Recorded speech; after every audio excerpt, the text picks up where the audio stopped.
కరువాయనే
నా సూచనల మధ్యలో నేను నిలవబడ్డకున్నది నాకు చాలా ఆశీర్వాదం. ఎప్పుడు సెలవులు వచ్చినా నేను వీరాపురం వచ్చేవాడిని. ఎప్పుడు సెలవులు వచ్చినా మరి చిన్నతనం నుంచి కూడా నేను దూర ప్రాంతాల్లో చదువుకోవడం జరిగింది. తద్వారా నేను ఎప్పుడు వచ్చి నీ ఆలోచన యావత్తును ఈరోజు ఈ గ్రామం, ఈ మందిరములోనికి చేరిన ప్రతి బిడ్డను ఎంతో ధన్యకరమైన జీవితం, శ్రేయస్కరమైన జీవితం, ఆశీర్వాదకరమైన జీవితం, ఫలవంతమైన జీవితం అనుభవించడానికి దేవుడు ఈ గొప్ప మహిమగల మందిరాన్ని ఇచ్చాడు అన్న సంగతిని మనం మర్చిపోకూడదని దేవుని సేవకునిగా జ్ఞాపకం చేస్తున్నాను. అనాది కాలంలో దావీదనే మహా గొప్ప భక్తుడు గొర్రెలు కాయిచుంటుండగా తల్లిదండ్రులు విడిచిన, అన్నదమ్ములు మరచిన, తృణీకరింపబడిన జీవితము కలిగి ఉన్న, దేవుని మీద నమ్మకము పెట్టి విశ్వాసముతో దేవునిని ఆనుకొని నడుస్తున్న తరుణంలో దేవుడు ఆ మహాభక్తుని జ్ఞాపకం చేసుకొని అనేక రీతిలుగా ఆశీర్వదించి బలాఢ్యుడైన గొల్యాతు మీద విజయాన్నిచ్చి ప్రవక్త చేత అభిషేకం పొందేటట్లుగా చేసి దేవుని చేత ఏర్పరచబడిన, ఎన్నుకొనబడిన, ప్రత్యేకింపబడిన ఇశ్రాయేలు జనాంగానికి రాజుగా చేసినప్పుడు, ఉన్నతమైనటువంటి స్థితిలో దేవుడు అతన్ని నిలిపినప్పుడు దావీదు మహాభక్తులను కొనుచున్నాడు. ఇంతగా నన్ను హెచ్చించుటకు నేను ఏ పాటి వాడునో, నా కుటుంబము ఏ పాటిది తండ్రి అని దేవుని స్తుతించి తన మనస్సులో ఒక కోరికను తెచ్చుకున్నాడు. ఏంటి ఆ కోరిక అంటే, ఇంతగా నన్ను హెచ్చించిన నా దేవుని కొరకు నేను ఒక మందిరాన్ని కట్టాలి. నా దేవుడు అర్హతనిచ్చాడు. యోగ్యత లేని నన్ను నా దేవుడు యోగ్యునిగా చేశాడు. నా తల్లిదండ్రులే మరచినా, నా తల్లిదండ్రులే నన్ను విడిచినా, నన్ను చేరదీసిన నా దేవుని కొరకు నేను ఏదో ఒక మంచి కార్యమును జరిగించాలి, దేవుని కొరకు ఒక మహిమగల మందిరాన్ని కట్టాలి అని తలంచినప్పుడు దేవుడు అన్నాడు, నా కుమారుడా, నేను నీ ద్వారా కాదు, నీ కుమారుని ద్వారా ఈ మహిమగల మందిరాన్ని కట్టించుకుంటాను అన్నప్పుడు సొలొమోను గారి చేత దేవుడు ఒక ఉన్నతమైన మహిమగల మందిరాన్ని కట్టించుకున్నాడు. ఆ మందిరాన్ని కట్టించుకున్నప్పుడు ఆయన ప్రార్థన చేస్తున్నాడు. 2వ దినవృత్తాంత గ్రంథములు 7వ అధ్యాయం 1వ వచనాన్ని మనం జ్ఞాపకం చేసినప్పుడు సొలొమోను ఒక మహా గొప్ప మందిరమును కట్టి ఆ మందిరములో ప్రార్థన చేస్తున్నాడు. మనందరికీ తెలుసు ప్రియులారా, 6వ అధ్యాయం నుండి మనం చదివినప్పుడు ఈ సంగతులు ఉంటాయి. అయితే 27వ వచనములో ఆయన ఒక గొప్ప మాట మాట్లాడుతున్నాడు. ఆ మాట ఒక్కసారి మనం చదువుదాం. ఆలకించి వారి పాపములను క్షమించి. చూడండి, మనందరికి తెలిసిన లేఖన వాక్యం. ఇక్కడ సొలొమోను ప్రార్థన చేస్తున్నాడు, ప్రభువా, ఎవరైనా పాపము చేత పట్టబడి వచ్చినప్పుడు నీ మందిరములో చేరి ప్రార్థన చేస్తే వారిని క్షమిస్తావా తండ్రి? అంతేకాదు, నీ ప్రజలైన వారు కరువులో గాని, కష్టములో గాని, నష్టములో గాని, వ్యాధిలో గాని, బాధలో గాని, దుఃఖములో గాని నీ పరిశుద్ధ సన్నిధికి వచ్చి, తండ్రి మా తప్పిదములను క్షమించు నాయన, మమ్మల్ని ఆశీర్వదించు, మా స్థితిగతుల నుండి మమ్మల్ని విడిపించు ప్రభువా అని నీ బిడ్డలు నీకు ప్రార్థన చేస్తే ప్రభువా వారి ప్రార్థన అంగీకరించి వారిని స్వస్థపరుస్తావా నాయనా అని దేవుని సన్నిధానములో సొలొమోను ప్రార్థన చేస్తున్నప్పుడు దేవుడు అంటున్నాడు, నా కుమారుడా, నీ ప్రార్థన నేను అంగీకరిస్తున్నాను. కష్టములో గాని, నష్టములో గాని, దుఃఖములో గాని, వేదనలో గాని, బాధలో గాని, బలహీనతలో గాని, నింద అవమానములలో గాని, కరువు నష్టాలలో గాని, ఏ పాపపు పరిస్థితుల మధ్యలో ఉన్నా గాని జీవము గల దేవుడను నేనున్నానని, క్షమిస్తానని, ఆలకిస్తానని, ఆశీర్వదిస్తానని, ఎవడు నమ్మి నా ఎద్దకు వస్తాడో వాడి జీవితానికి నేను మేలు చేస్తానని దేవుడు మాట ఇచ్చాడు ప్రియులారా. అందుకే విశ్వాస జీవితంలో మనం జ్ఞాపకం చేసుకోవాలి, మన ప్రతి పరిస్థితుల మధ్యలో నా దేవుడు నాకున్నాడు, నా దేవునికి చెప్పగలిగితే నాకు మేలు చేస్తాడని నమ్మాలి. స్తోత్రం కలుగును గాక. నిరీక్షణ లేని వారి వలె మనం ఉండకూడదు, కలవరపడకూడదు, భయపడకూడదు, సోలిపోకూడదు, కృంగిపోకూడదు. పరిస్థితి ఎంత కఠినమైనదో కానీ నా పరలోకపు తండ్రి నాకున్నాడు, ఆయన పరిశుద్ధ ఆలయంలోనికి నేను వెళ్ళి ప్రార్థిస్తే నా దేవుడు నాకు మేలు చేస్తాడని ఎవరు నమ్మి దేవుని ఆలయంలోనికి వస్తారో వారి జీవితాల్లో దేవుడు గొప్ప కార్యాలు. ఇంత గొప్ప దేవుడు మనకున్నప్పటికీ చాలాసార్లు మన జీవితాల్లో మనం చేస్తున్న తప్పిదం ఏంటంటే దేవుని దగ్గరికి రాలేకపోతున్నాం, దేవుణ్ణి అడగలేకపోతున్నాం, దేవుని శరణు కోరలేకపోతున్నాం, దేవుణ్ణి వేడుకోలేకపోతున్నాం, దేవుని యందు విశ్వాసం ఉంచలేకపోతున్నాం. ఈ మధ్యాహ్న కాల సమయంలో పరిశుద్ధాత్మ దేవుడు మనతో మాట్లాడుతున్నాడు. ఈ మందిరాన్ని దేవుడు నిర్మించినది, సేవకుని ఏర్పరచుకున్నది, ఇక్కడ మందిరాన్ని స్థాపించింది నీ నా మేలు కొరకేనా. ఆత్మీయ సత్యాన్ని మన జీవితంలో ఎప్పుడు మర్చిపోకూడదు. బైబిల్ గ్రంథంలో ఒక శ్రేష్టమైన మాట ఉంటుందండి. ఇర్మియా గ్రంథం 30వ అధ్యాయం, ఎవరు ఏడ్చుచు నా సన్నిధికి వచ్చి ప్రార్థన చేస్తారో నేను వారిని నడిపించెదను. స్తోత్రం కలుగును గాక. ఒకసారి ఆ మాట చదువుతారా? ఇర్మియా గ్రంథం 30వ అధ్యాయం, స్తోత్రం కలుగును గాక. 10వ వచనాన్ని ఒకసారి చదవండి. ఇర్మియా గ్రంథం 31వ అధ్యాయం 10వ వచనం. 9వ వచనం అమ్మ, 9వ వచనం. వారు ఏడ్చుచు, అది నీ జీవితంలో ఏ కష్టమున్నా ఈ మధ్యాహ్న కాల సమయమన్న పరిశుద్ధాత్మ దేవుడు మాట్లాడుతున్నాడు. ఏ పరిస్థితిని బట్టి నువ్వు ఏడుస్తున్నావో, ఏ పరిస్థితిని బట్టి నువ్వు బాధపడుతున్నావో, ఏ పరిస్థితులు నీ జీవితాన్ని కృంగదీస్తున్నాయో ఈ మధ్యాహ్న కాలం అందు దేవుడు మాట్లాడుతున్నాడు. వారు ఏడ్చుచు ప్రార్థన చేయుచుంటుండగా నేను వారిని చక్కగా నడిపించదను. ఇశ్రాయేలు, నీ భాగ్యం ఎంతో గొప్పది. నీవు మాట్లాడే దేవుని కలిగి ఉన్నావు, ముచ్చటించే దేవుని కలిగి ఉన్నావు, నీతో నాతో నడిచే దేవుని కలిగి ఉన్నావు. మనము ఆశావాసి జనులము కాదు. ఎందుకు మన జీవితంలో ఓటమి జరుగుతుందంటే ప్రార్థన చేయలేకపోతున్నాం మన జీవితంలో. స్తోత్రం కలుగును గాక. వారు ప్రార్థించుచుండగా నేను వారిని చక్కగా నడుపుతాను. నడిపే ఆ దేవుడు అలా ఇలా నడుపునంట, తొట్టుపడకుండా నీటి కాలువల ఎందుకు నేను వారిని నడిపిస్తాను. లేఖన వాక్యం సెలవిస్తుంది ప్రియులారా, ఏమంటుందో తెలుసా? వారి జీవితంలో నేను మేలు చేస్తాను, ఉపకారాలు చేస్తాను. వారు ఎన్నటికి కృషించిపోకుండా నీళ్లు పారు తోటలాగా చేస్తాను. నేను హైదరాబాద్కు వెళ్ళినప్పుడు దేవుడు నన్ను తన పరిచర్యకు పిలిచాడు. నేను ఉద్యోగం చేస్తుంటుండగా ఆఫీస్లో చిన్న గొడవ అయింది. ఏమండి, ఆఫీసు స్టాఫ్ హైదరాబాద్లో కదండి, వాళ్ళందరూ చాలా ఎత్తుగా, లావుగా, తెల్లగా, మంచిగా ఉన్నారు వాళ్ళందరూ. వారి మధ్యలో నేను చిన్నగా, ఏమండి, కొంచెం నల్లగా కనపడుతున్నాను. వాళ్ళు ఏం చేస్తున్నారు చూసి నవ్వుతున్నారు. నాకు కోపం వచ్చింది. అప్పటికే నేను దేవుని తెలుసుకొని ఉన్నాను. అయితే ఒకరోజు భరించాను, రెండో రోజు భరించాను. ఆ స్టాఫ్లో ఒక ఆమె లేడీ ఎంప్లాయీ, ఆ అమ్మాయి కూడా మ్యారేజ్ కాలేదు. అయితే ఊరికనే నన్ను చూసి నవ్వుతుంది, అనేకులను నవ్విస్తుంది. అది నాకు చాలా ఇబ్బందిగా ఉండేది. అయితే ఒకరోజు భరించలేక ఒక చైర్ తీసుకొని పోయినా కొట్టడానికని చైర్ తీసుకొని పోయాను.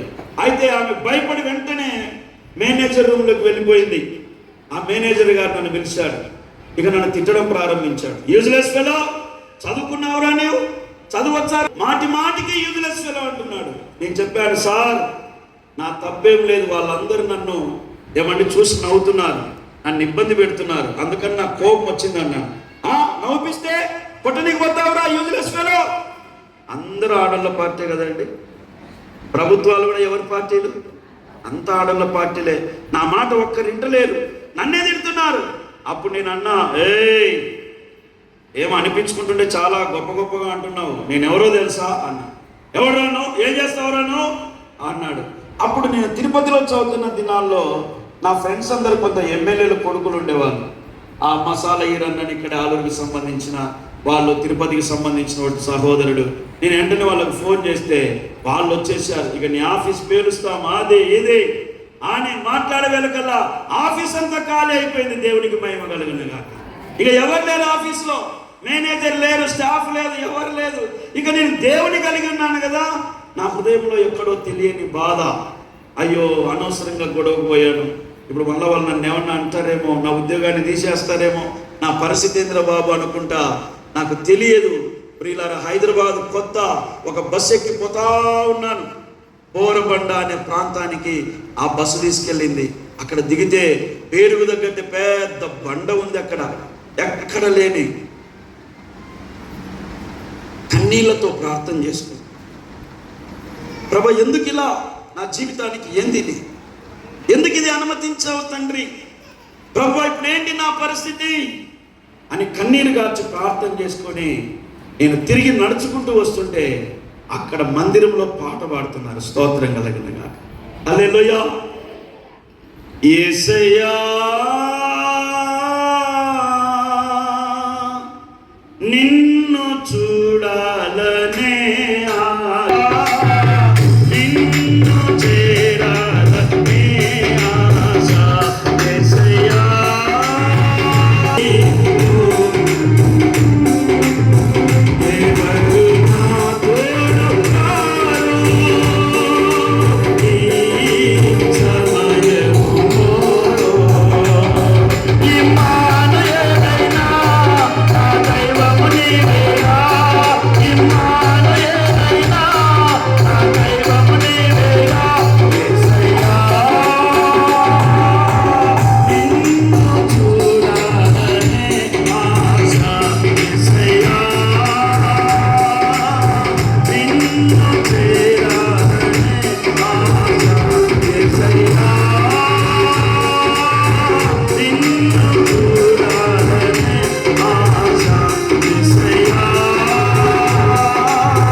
చెవిన పడిందో ఇక పరిగెత్తి మందిరంలోనికి వెళ్ళాను.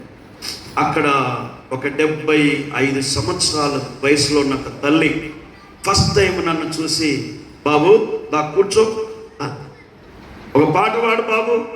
వెంటనే పాట పాడాను. బాబు ఇంకో పాట పాడు, పాడాను. సాక్ష్యం చెప్పాను. వాక్యం చెప్పు బాబు, వాక్యం చెప్పాను. అప్పుడు ప్రార్థన అంతా అయిపోయినాక అంది, అయ్యా నా పిల్లలందరూ అమెరికా వెళ్ళిపోయారు, నా భర్త ప్రభులో నిద్రించాడు, ఈ పరిచర్య ఎవరికి అప్పచెప్పాలా అని ప్రార్థన చేసుకుంటూ ఉన్నాను. రాత్రి దేవుడు బయటపరిచాడు, ఈరోజు ఒక కుమారుని పంపిస్తాను, ఆయనే ఈ పరిచర్య భారం అంతా చూస్తాడని చెప్పాడు. దర్శనంలో నిన్ను చూశాను, ఆ వ్యక్తివి నీవే అని చెప్పింది. స్తోత్రం కలుగును గాక. ఎప్పుడైతే ఆ మాట చెప్పిందో ఆమె ఒక మాట అంది, బాబు ఎంత డబ్బు కావాలో అడుగు, నీకు సేవకు నేను ఇస్తానంటే, నాకొద్దమ్మా, నా తల్లి కూడా నేను సేవ చేయాలని ఆశిస్తుంది, నన్ను కొడుకులాగా చూడమ్మా చాలు, నాకు డబ్బులు అవసరం లేదు, నన్ను కొడుకులాగా చూడన్నా. ఆమె నన్ను తల్లిలాగా చూడు బాబు అంది. శనివారం రోజు మరలా ప్రార్థన. ఒక తల్లిగారు అలా కూర్చున్న నన్ను దాటి వెళుతూ ఆగిపోయింది. ఆమెకు ప్రవచన వరం ఇచ్చాడు దేవుడు, వివాహం చేసుకోలేదు. ఆమె నా దగ్గర ఆగిపోయి ఇర్మియా ప్రవచనం చెప్పింది. తల్లి గర్భములో పిండముగా రూపింపబడక మునిపే దేవుడు జనములకు ప్రవక్తగా నిన్ను ఎన్నుకున్నాడు. బాలుడను అని నువ్వు అనవద్దు, ఇదిగో దేవుడు నీకు అధికారం ఇస్తున్నాడు, నువ్వు ఆయన సేవ చేయాలని చెప్పింది. వెంటనే ఆదివారం ప్రార్థన చేసుకున్నాను. సోమవారం డ్యూటీ వదిలేసి దేవుని సేవలో కొనసాగడం ప్రారంభించాను. ఆమె నిజంగానే నన్ను కొడుకులాగా చూసి వారి బంధువులలో ఒక వారైనటువంటి వారి కుమార్తెనిచ్చి నాకు పెళ్లి చేసి పరిచర్యలన్నింటినీ నా చేతికి అప్పచెప్పితే నేను ఇంకా దేవుని మహాకృపను బట్టి ఆ పరిచర్యలను మరింతగా దేవుని మహిమ కొరకు గొప్ప చేయడానికి ప్రభు సహాయం చేశాడు. ఈ మధ్యాహ్న కాల సమయంలో నేను ముగించడానికి ఇష్టపడుతున్నాను. దేవుడు అంటున్నాడు, ఏడ్చుచు ప్రార్థించుచున్న వారి మొర నేను విని వారు తొట్టుపడకుండా చక్కగా నడిపిస్తా, నీటి కాలువల యొద్దకు నడిపిస్తా, వారి జీవితంలో విచారములను కొట్టివేస్తా, వారి జీవితంలో కన్నీటిని తీసివేస్తా, వారిని ఆదరిస్తా, వారెన్నటికి కృషించకుండా, వారు ఎన్నటికి విచారము చెందకుండా ఆనందమును నేను ఇస్తా. నా బిడలైన వారికి నేను ఉపకారములను మేలులను జరిగిస్తాను. నా 2 చేతులు జోడించి జ్ఞాపకం చేస్తున్నాను. ఈనాడు క్రైస్తవ సమాజంలో జరుగుతున్నటువంటి ఒక గొప్ప తప్పిదం ఏంటంటే, ఇంత గొప్ప దేవుడు మన పక్షమున నిలిచి ఉన్నప్పటికీ ఆ దేవునితో మాట్లాడలేని, ఆ దేవునితో నడవలేని, ఆ దేవునితో నిలవబడలేని, ఆ ప్రభువుకి ఇష్టకరంగా జీవితాన్ని జీవించలేక అపవాదికి బందీలమై ఆశీర్వాదాన్ని పోగొట్టుకుంటూ దేవుని కృపను వ్యర్థపరచుకుంటున్నాం. ఆయన నీ నుండి నా నుండి ఏమి అడగలే, నీ ధనదానాలు అడగలే, నీ వస్తువాహనాలు అడగలే, వేటిను నీ నుండి నా నుండి ఆయన కోరుకోలే. నీ మారిన మనస్సు దేవుని చేతుల్లో పెట్టి నీవు దేవుని మాట వినగలిగితే చాలు.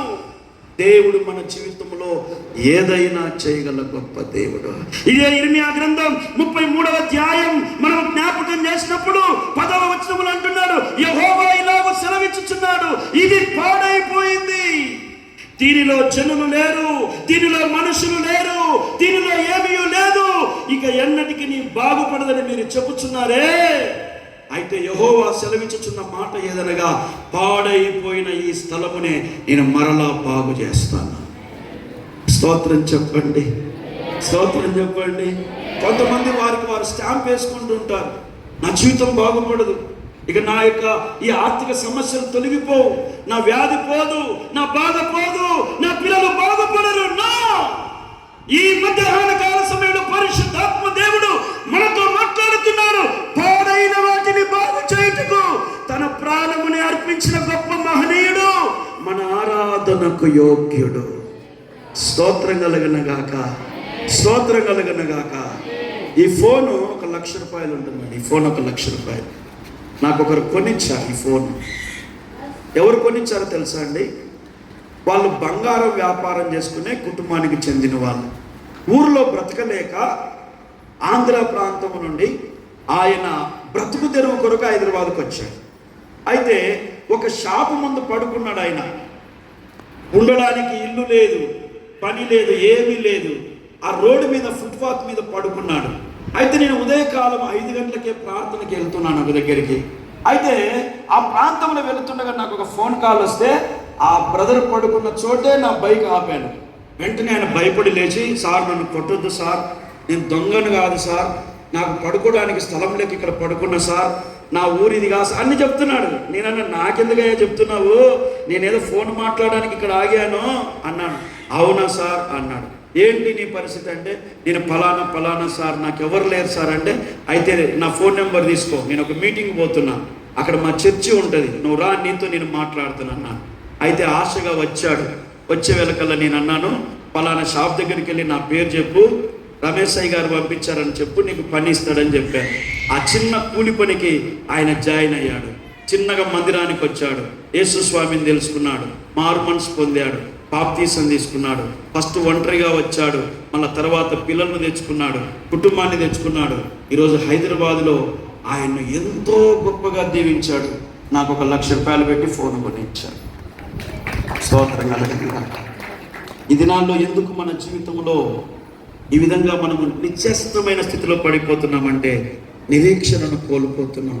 అపవాది చెబుతున్నాడు, నీవు బాగుపడవు, నీ జీవితం బాగుపడదు, నీ బ్రతుకు బాగుపడదు, నీ పిల్లలు బాగుపడదని సాతాను మాట్లాడుతున్న ప్రతిసారి విశ్వాసముతో నింపబడి దేవుని ఆలయంలోనికి వచ్చి నీ కష్ట నష్టాన్ని ఎవరికి చెప్పుకోకుండా ప్రార్థన ఆలకించే దేవునికి గనుక నీవు మొరపెట్టుకోగలిగితే ఈ మధ్యాహ్నము దేవుడు వాగ్దానం ఇస్తున్నాడు, పాడైపోయిన దానిలోనే మరలా సంతోష సునాదం వినబడేటట్లుగా నేను ఆశీర్వదించే గొప్ప దేవుడను.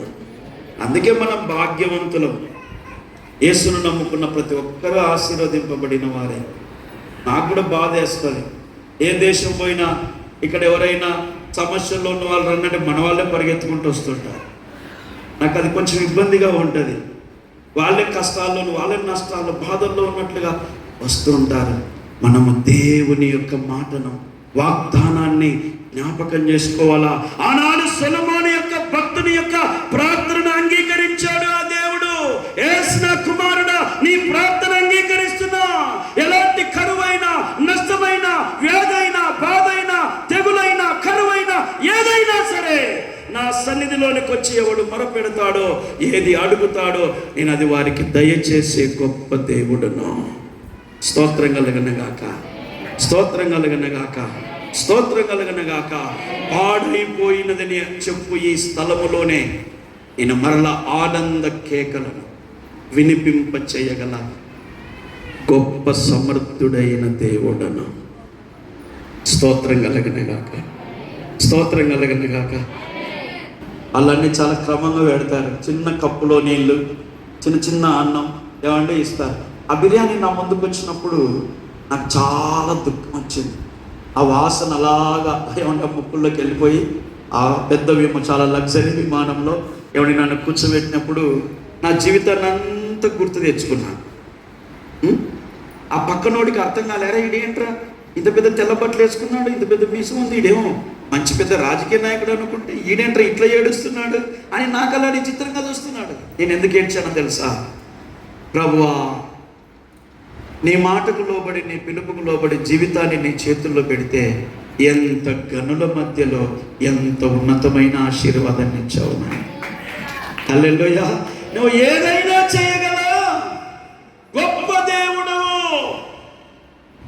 ఈ మధ్యాహ్న కాల సమయంలో నేను ముగిస్తున్నాను. ప్రియులారా, హృదయమంతా దేవుని యొక్క వాక్యం ఉంది. కానీ మధ్యాహ్నం అన్నం వేళ అయింది. నేను సంఘ కాపరిని. స్తోత్రం కలుగనగాక. అదిగాక నేను టీవీ స్పీకర్. కొంతమంది ప్రారంభిస్తే ముగింపు చాలా కష్టం ఉంటుంది. ఏమండి, నాకు కరెక్ట్గా తెలుసు. నాకు 30 నిమిషాలే ఉంటుంది టీవీలో సమయం. వాటి 30 నిమిషాలకు ముగించే అలవాటు ఉంది. ఆయన దిగిపోతూ ముస్లిం ఆయన అనమాట. జోబిలో చేయబెట్టి ఒక కట్ట నా చేతులు పెట్టి దిగిపోయాడు. ఆయన ఏమనుకున్నాడు, ఏమి లేక ఏడుతున్నాడు ఏమిటి అనుకుంటున్నాడు. ఆయన ఏమి లేక కాదు. ప్రభా, ఎక్కడ హాస్టల్ జీవితం, ఎక్కడ ఒక మారుమూల పల్లెటూరు జీవితం. విమానాల్లో కూడా ఆర్టీసీ బస్సు లాగా, ప్రైవేటు బస్సు లాగా రకరకాల విమానాలు ఉంటాయి. లగ్జరీ విమానాలు ఉంటాయి, మామూలు విమానాలు ఉంటాయి. లగ్జరీ విమానంలో తీసుకెళ్ళి దేవుడు బిర్యానీ పెట్టి గనులైన వారి మధ్యలో కూర్చుండబెట్టాడు. దేవుని స్తుతించాను. ప్రభువా, నీకు ఇష్టంగా బ్రతికితే నువ్వు ఏదైనా చెయ్యగల. ఈ మధ్యాహ్నం దేవుడు మాట్లాడుతున్నాడు. నీ దుఃఖాన్ని సంతోషంగా మారుస్తాడు. ఆదరణ లేని మన జీవితానికి ఆదరణ ఇస్తాడు. వారెన్నటికీ కృషింపక నీరు పారు తోట వలె ఉంటారు. వారి విచారములను కొట్టివేసి వారికి ఆనందం ఇస్తాను. పాడైపోయిన జీవితాన్ని బాగు చేస్తాను. ఇదే 30వ అధ్యాయంలో నీ మెడ మీద ఉన్న కాడిమాలను విరగగొట్టేస్తాను. దేవుడు మన కాడిమాన్ని ఏం చేస్తాడంటండి? పాప భారం విరగొట్టేస్తాడు. లోక భారాలు, ఏ భారాలు నీ జీవితంలో కలిగి బాధపడుతున్నావో భయపడొద్దు. ఒకవేళ ఈ మందిరానికి చెందిన వ్యక్తివి నువ్వైతే ఇక్కడ వచ్చి ఎవరికి మన బాధలు చెప్పుకోవు. మన బాధ ఎవరికి చెప్పిన మనల్ని అవమానపరుస్తారు. పక్కకి వెళ్ళిపోయి ఇంకొక మాట చెప్తారు. మన బాధలను ఎవరికి చెప్పుకోవాలి చెప్పండి? అందుకే దేవుడు ఈ మహిమగల మందిరాన్ని మన కొరకిచ్చాడు. ఈ మందిరములో అడుగుపెట్టి నువ్వు ప్రార్థన చేస్తే నీకు దేవుడు జవాబిస్తాడు. నీ ప్రతి స్థితిని మారుస్తాడు. ఏ ప్రజల మధ్యలో తృణీకరించబడ్డామో అదే ప్రజల మధ్యలో దేవుడు ఘనమైన పాత్రగా నిన్ను వాడుకుంటాడు. నేను చేయవలసిన ఎవరి కార్యాలేమీ లేదు. చాలా మంది మాట్లాడుతుంటారు, సాగరాన్నైనా ఈదొచ్చంట కానీ సంసారాన్ని. దేవుడు అంత కఠినుడు కాదండి. దేవుడు సంసార జీవితం కఠినమైనదైతే సంసార జీవితాన్ని ఎందుకండి పెడతాడు దేవుడు? దేవుని మాట వినక, దేవునికి లోబడక, మారు మనస్సు పొందక, సర్వాధికారుడైన దేవునికి మన జీవితాన్ని సమర్పించుకోలేక సాతాను బానిసలమై మన జీవితంలో వేదన పడుతున్నామే కానీ యెహోవా యందు భయభక్తి కలిగిన నీ అనుభవమే కాగలిగితే నీ కష్టార్జితం ఆశీర్వదించబడుతుంది. నీ లోగిత భాగ్యం ఫలించబడుతుంది. నీ బాధ్యత బల్ల చుట్టూ నీ పిల్లలు ఒలీవ మొక్కల వలె ఉంటారు. నీవు దీర్ఘాయుష్మంతుడవైతావు. నీ పిల్లలను చూస్తావు. దేవుని మాట వినుచున్న నీ జీవితం తలనే తప్ప తోకగా ఉండదు. దేవునికి మహిమ కలుగునుగాక. ఆయనను నమ్మిన వారిని ఆయన గొప్ప చేసే దేవుడే కానీ విడనాడే దేవుడు. ఇక మీ అందరికీ వందనాలు చెల్లించి నేను ముగిస్తున్నా. ఇంకా